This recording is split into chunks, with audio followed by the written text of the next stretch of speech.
નમસ્કાર મિત્રો, મારું નામ ડૉક્ટર મયંક શાહ છે. હું કન્સલ્ટન્ટ નેફ્રોલોજિસ્ટ અને કિડની ટ્રાન્સપ્લાન્ટ ફિઝિશિયન છું.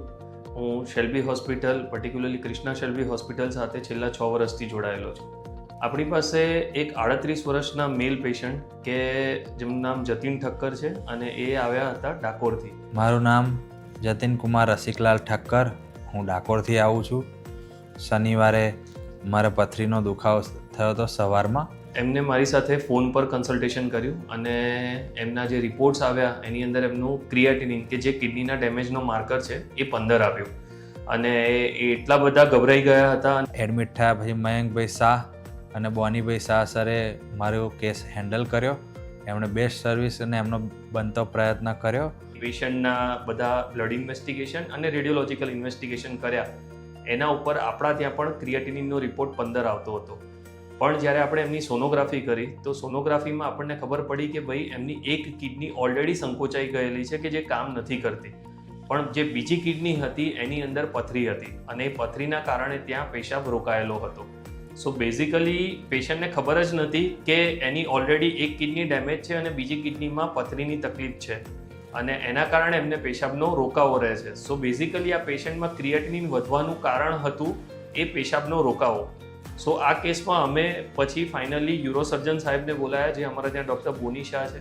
હું doctor Boni Shah, consultant urosurgeon at Krishna Shalby hospital.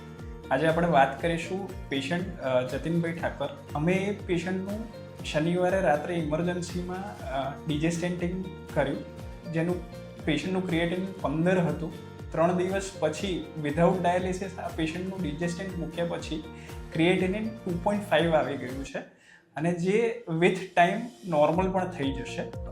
એવું નથી હોતું કે 15 ક્રિએટિંગ હોય તો તમારે ડાયાલિસિસ કરવા પડે. એ મારું ઉદાહરણ છે. મારે પોતાને 15 આવ્યું હતું.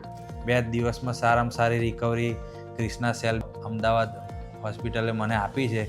આજે એ પેશન્ટને અમે વિધાઉટ ડાયાલિસિસ, કે જ્યાં એમને બધા જ ડૉક્ટરોએ ડાયાલિસિસની સલાહ આપી હતી, સ્ટીલ અમે આ પેશન્ટને ડાયાલિસિસ વગર મેનેજ કર્યું. આજે આ પેશન્ટનું ક્રિએટિનિન 2.5 છે કે જે પહેલાં 15 હતું અને ગ્રેજ્યુઅલી આ પેશન્ટનું ક્રિએટિનિન નોર્મલ પણ થઈ જશે 2-3 દિવસમાં. એક પેશન્ટ કે જેની અંદર ક્રિએટિનિનની વેલ્યુ હાયર સાઇડ ઉપર હોય એવું જરૂરી નથી કે દરેક પેશન્ટમાં ડાયાલિસિસ કરવું જ પડે ઓર એ પેશન્ટને લાઈફ ટાઈમ ડાયાલિસિસ કરવાની જરૂર પડે.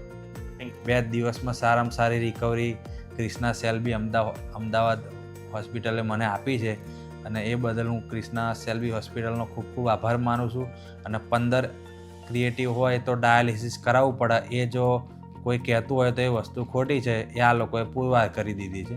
મયંકભાઈ શાહ અને બોનીભાઈ શાહ બંનેનો ખૂબ ખૂબ આભાર અને કૃષ્ણા સેલ્બી હોસ્પિટલનો પણ ખૂબ ખૂબ આભાર.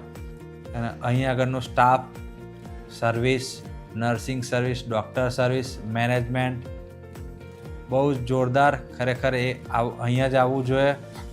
બહુ જ સારામાં સારું કામકાજ છે.